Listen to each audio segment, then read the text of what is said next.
that because of digital bombardment, because of the pervasive nature of digital experiences today, that these children have become screen-agers. This is the first generation in Singapore history that has actually grown up with a mouse in their hands, combined with an assumption that images on a screen are supposed to be manipulated and interacted with, that screens aren't just for passive viewing and consumption. These children have become, as Mark Prensky describes in his writing, digital natives who have grown up in the new digital landscape. And as a result of that, digital is their language of choice. You see, these kids are DFL. They speak digital as a first language. It is their native language. They were born into it. You see, the problem is that people of our generation and of our parents' generations are not digital natives. We don't speak digital as a first language. Do you understand that we are digital immigrants? We're immigrants because we come from another country. We come from a non-digital world. We come from a time and a place before digital technology, and as a result of that, many of us have old country traditions and assumptions about how the world works. You see, here's the problem. While these children are DFL, we speak DSL. We speak digital as a second language. And this is a very important distinction, and the reason is because absolutely new research is telling us that because of this digital bombardment, because of the new digital landscape, that the brains of the digital generation have been affected, that the brains of the digital generation have changed both physically and chemically, and that as a result of this, that our children are actually neurologically wired differently than we are. And even though we don't yet fully understand the incredibly complex processes involved in thinking and learning, I think it's really important during this presentation here today that we take a closer look at what we do know.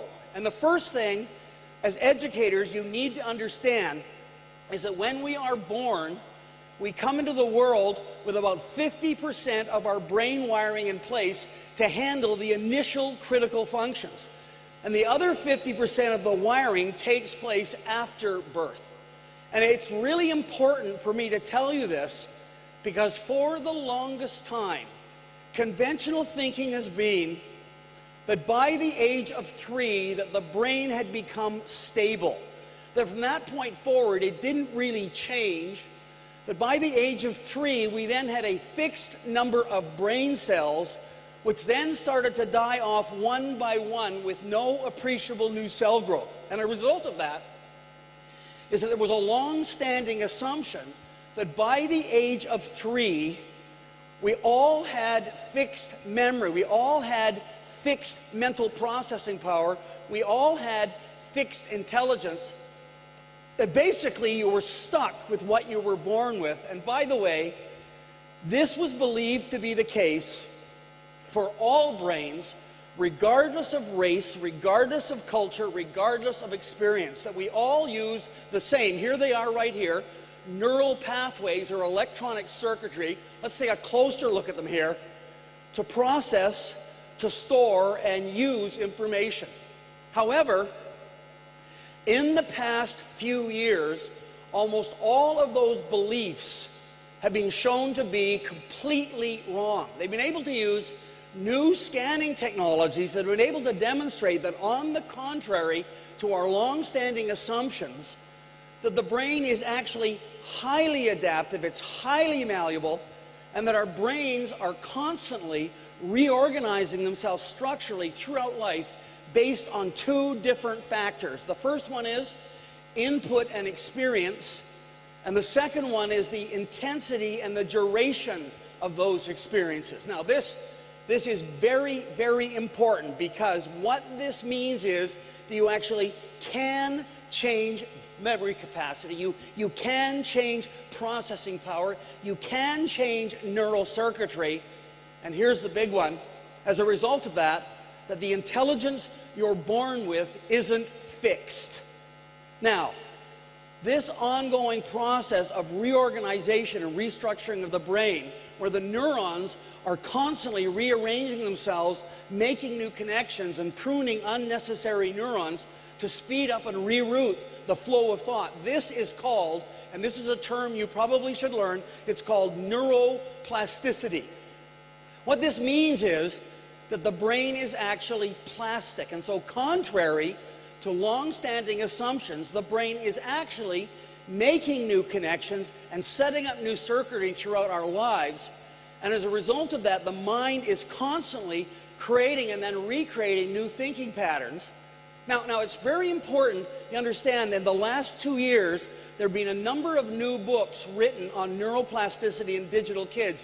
And in the handout you'll be able to download from the MOE or from my website, I've included the number, but in particular, if I was king for a day, I would recommend that everyone in this room read a book by Stephen Johnson called Everything Bad is Good for You. In this book, Johnson argues that the plots of today's video games, movies, television are challenging young viewers to think like grown-ups, to follow intricate narratives, and to analyze complex social networks. And as a result of this, what Johnson suggests is that these students of ours have become very sophisticated thinkers who, amongst other things, have learned to take risks without being reckless, or have learned to deal with failure, are confident, are motivated, and expect a lot of themselves in areas that they care about. As Johnson points out, though, the problem here is that while they are developing sophisticated and valuable thinking skills, these are skills that are not generally measured by the current school system or the test system that we use. Now, there's another related book by a fellow by the name of Daniel Pink. It's called A Whole New Mind.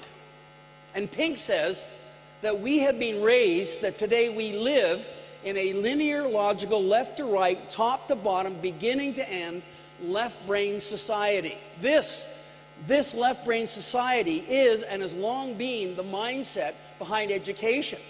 Pink says that the role of the right side of the brain, which predominantly handles things like pattern analysis, big picture thinking, intuition, and the like, has long been undervalued, long been underappreciated, long been misunderstood in our predominantly left brain society. But what Pink says is, do you understand that almost anything that involves predominantly left brain thinking is either going to be automated, it's going to be turned into software or hardware, or it's going to be outsourced.